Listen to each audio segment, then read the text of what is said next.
มาเด้อพี่น้องกินข้าวกับดีโดแซ่บ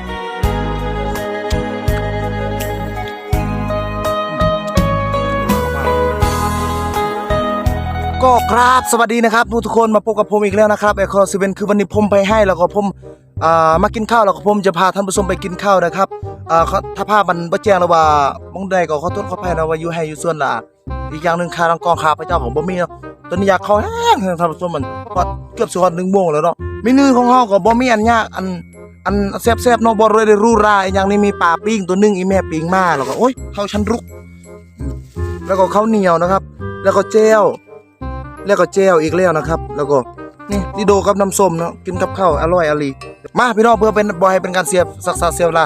เรามากินข้าวแบบว่าบ้านๆนะครับก่อนจะไปเบิ่งคลิปนี้ก็ฝากกดไลค์กดแชร์เด้อพี่น้องตรงนี้ยอดวิวตกเฮ็ดหยังก็บ่ขึ้นหมดกำลังใจแล้วบ่มีกำลังใจสิเฮ็ดคลิปแล้วเนาะเฮ็ดคลิปหยังก็บ่ขึ้นยอมยอดวิวมันตกเลยพี่น้องเอาหัวก่อนเนาะแซ่บไหม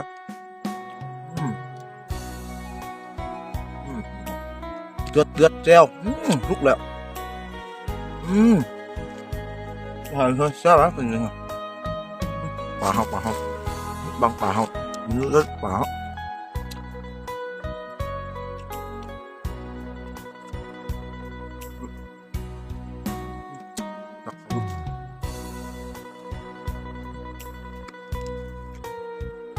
ค่อยมักกินดีโลกับเขาเนาะพยายามบอกเคยกินมาลองกินเด้อคนว่าอาจจะบ่มักเนาะแต่ว่ามันบ่มีอันกินเฮาก็กินแซ่บอันนี้เนาะ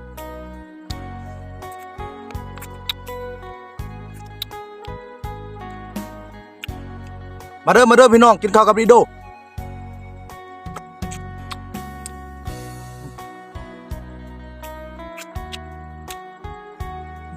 ขอโทษขออภัยเลยพี่น้องนะมันลำบาก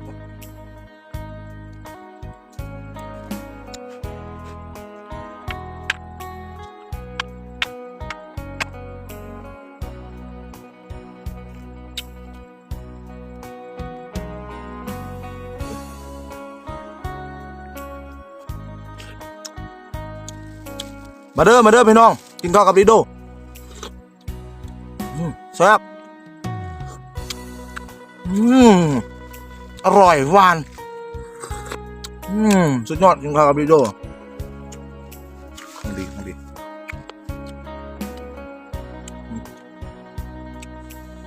ปลานี้เนาะ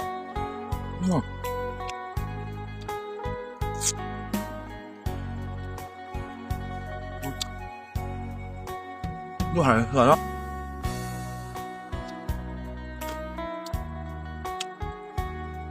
ฝากกดใจกดแชร์เลย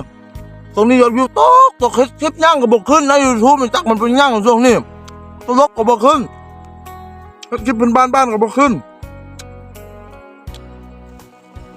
มันเป็นอย่างแต่ก้อยมากับบกเป็นอย่างนี้คนเบิกบอกพันวิวก็มีกดใจกดแชร์ได้ไว้นี่ก็มีคลิปไว้แม่นี่ก็ยังมีเพลงไม่แล้วยอดวิวบกขึ้นจะนี่ทอสุด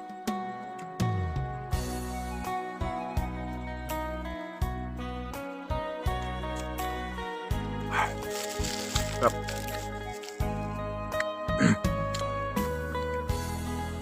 วิดีโอนี่มันคือแอคติ้งว่ะ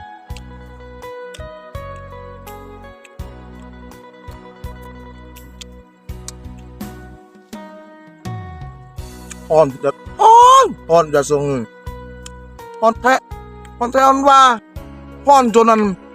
ตัวประโยงอยู่นำมันคือสิห้านนะตามกูเบิ้ง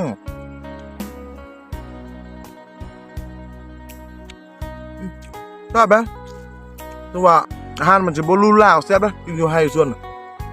แบบแม่มากินข้าวมึงแซ่บ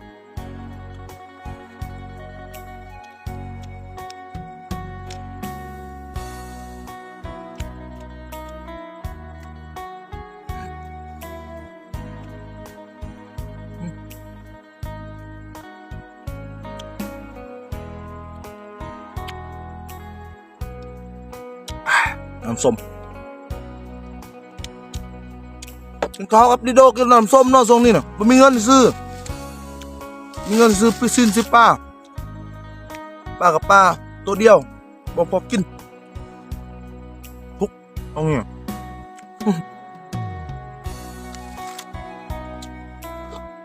มาเด้อพี่น้องกินข้าวกับดิโดแซ่บๆรส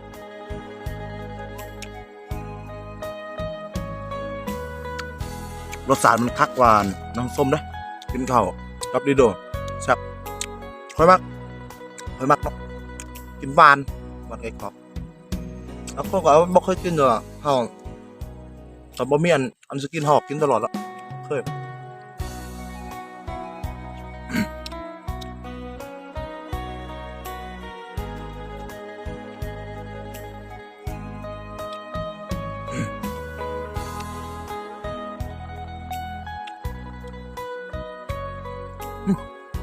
ลำ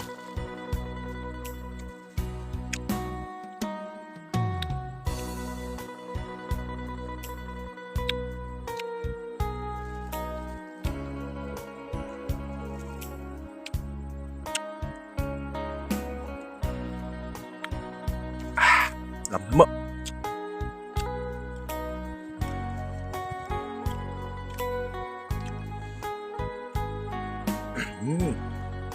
ปลานอนลำแบบโคตรสับเลย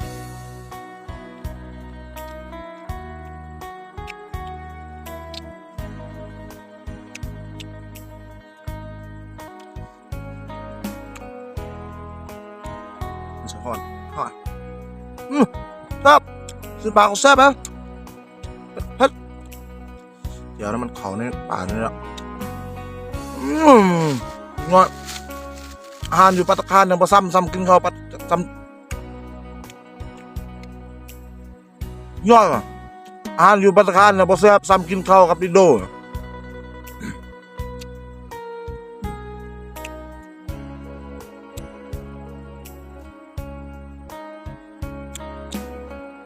เติมความอร่อยด้วยดิโด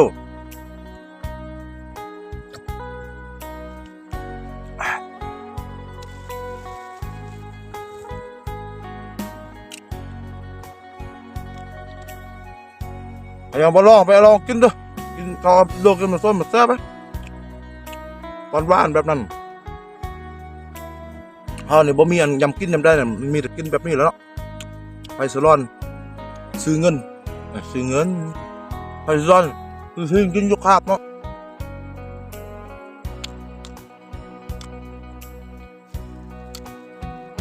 ฝากคนแรกคนแซ่เลยเด้อคนนี้ยอดวิวตก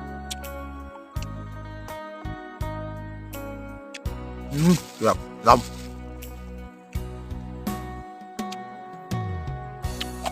ดีโดหมดน่ะตอลำส้ม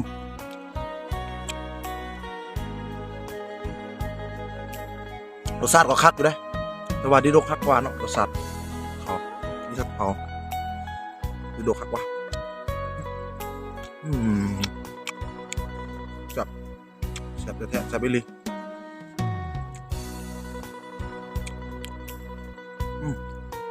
อร่อย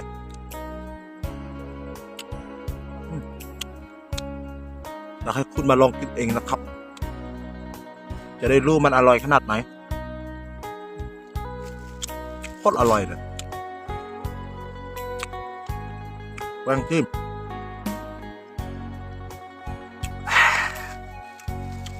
มันมีมันใบ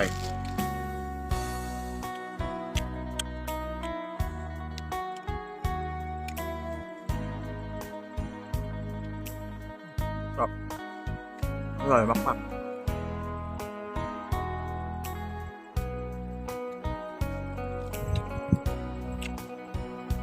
ปลาปิงก็โคตรอร่อยน้ำส้มก็อร่อยมากอะไรมันจะอร่อยขนาดนี้ไม่มีอีกแล้วครับ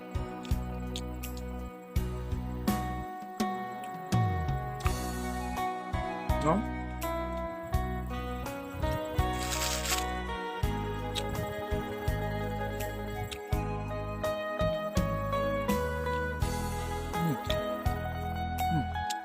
อร่อยมากๆเลยหมดแล้ว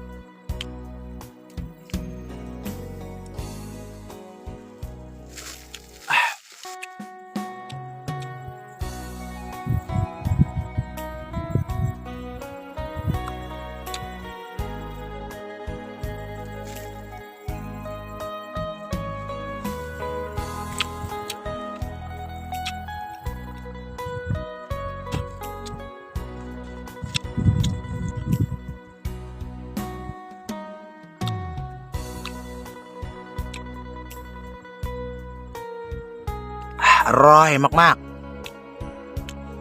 สำหรับคลิปนี้ก็สิลาท่านผู้ชมไปเพียงเท่านี้เนาะแล้วพอกันคลิปใหม่ต่อไปก็สิเฮ็ดหลากหลายคอนเทนต์คือเก่าหั่นแหละบ่มีคอนเทนต์เดียวเนาะสำหรับ Across 7เกมฟังงานเพลงใหม่เร็วๆนี่เนาะไวๆนี่แหละสิปล่อยเพลงใหม่เนาะแล้วใครที่เบิ่งคลิปนี้ก็ฝากกดไลค์กดแชร์ได้เด้อแล้วพอกันคลิปใหม่บาย